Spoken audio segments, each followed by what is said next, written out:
chapter 18, How We Can Reduce Crime, the conclusion to the first book.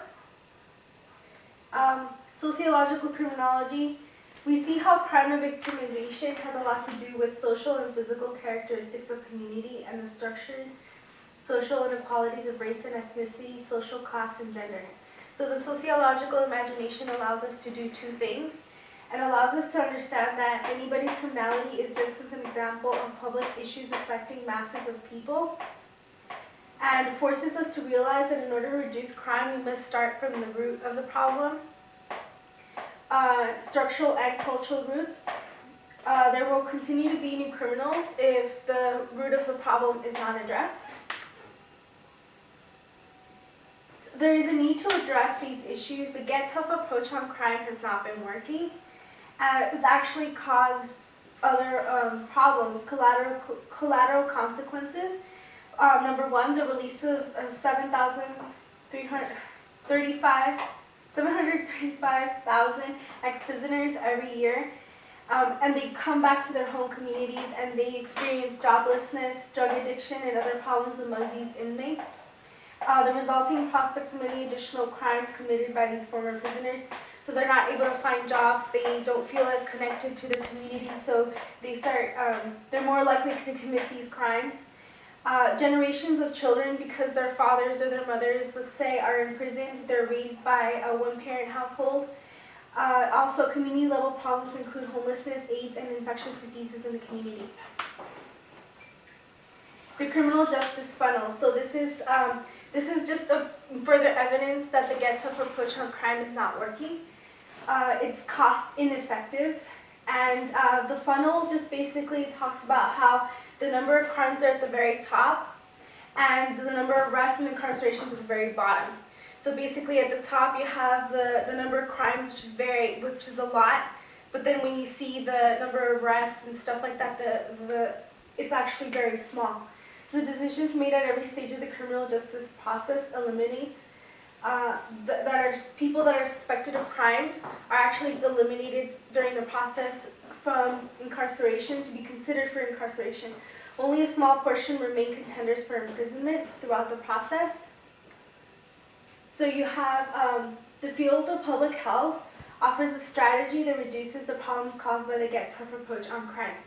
So the public health model stresses the need to identify social and other causes of diseases that efforts can be launched to target these causes. So they have a sociological prescription for the reduction on crime. There are three of them. There's a primary, secondary, and tertiary approach. The primary focuses on social, cultural, and community. The secondary, developmental, and tertiary criminal justice approaches prevention strategies. The sociological prescription for crime reduction. The primary is the social, cultural, community, like I already mentioned. The primary prevention approaches recognize geographical and socio-demographic patterning of street crime outlined in the earlier chapters in the book. And it says if we could have a magic wand, we'd probably reduce crime significantly, including white-collar crime. By creating a new value system based on cooperation and multiple kinds of success, we reduce crime by wiping out economic deprivation and racial discrimination, which would increase jobs, theoretically, right? We could reduce crime by eliminating prospects of masculinity that prompt males to be so much more prone than females to certain crimes. But in the absence of magic wands, the following strategies are more practical. So the primary, number one, undertake social policies that create decent paying jobs for the poor, especially those in urban communities. Second, provide government economic aid for people that cannot find work but still cannot lift themselves out of poverty. So just government aid in different ways for those that cannot find employment. End of racial segregation in housing. So this kind of creates a caste system. It has people, there's no upward social mobility because of keeping these racial groups in certain areas. Number four, restores the social integration and strengthens the social institutions of urban neighborhood. Reduces housing and population density. Reduce urban neighborhood dilapidation. Change male socialization practices so that notions of masculinity move away from violence and other community attitudes and values.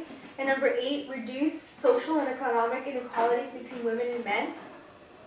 So this refers to the vastly where women are kept from certain jobs and certain promotions. The secondary prevention approach recognizes the serious crime is disproportionately committed by a small group of chronic offenders whose antisocial behavior began before adolescence.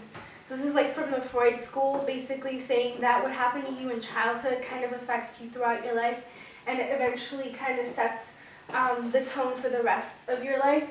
So the adult crime is planted before delinquency, and crime appear therefore is essential to focus on prevention efforts in the developmental experiences in early childhood. So in early childhood, if a child has a good experience and is kept away from certain negative influences, he or she may not be that tempted to commit crime in the future.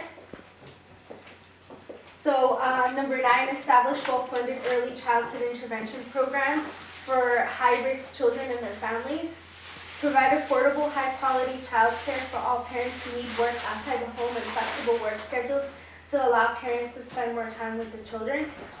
So this all deals with the upbringing of a young child so that they're well-rounded. Improve the nation's schools, especially in urban areas where schools are beset savage inequalities that generate community conditions.